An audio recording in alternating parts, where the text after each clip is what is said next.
From 9/11 to Gaza, who tells the story? After 9/11, American readers turned to nonfiction, thick, detailed accounts, the looming tower, ghost wars, to understand what happened, thanks to journalists who had access, archives, and sources.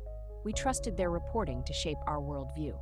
Those books shaped how we understood terrorism, Islam, and America's place in the world.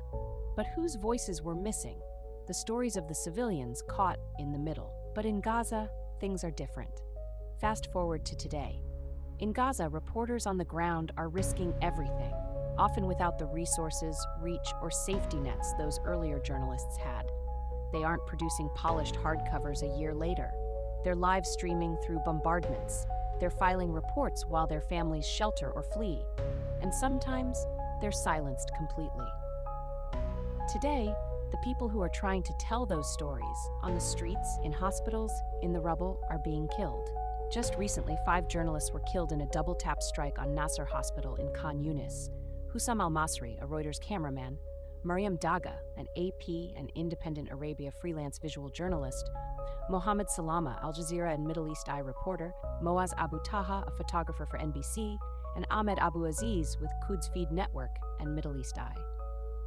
These journalists weren't creating bestsellers later. They were reporting live, in real time, as bombs fell. They left no polished volumes, just their voices, silenced. It raises a grave question. After 9/11, we relied on books to give us clarity. But now, in Gaza, some of the most urgent stories may never make it into print. It forces us to ask, what's the difference between history told from the center of power and history told from the rubble? After 9/11, our shelves filled with explanations, but in 2025, some of the most urgent stories may never make it to print. So the question is, when the books get written about Gaza, who will be allowed to tell them and who will be left out of the story? Whose voices become history? Which stories survive, and at what cost?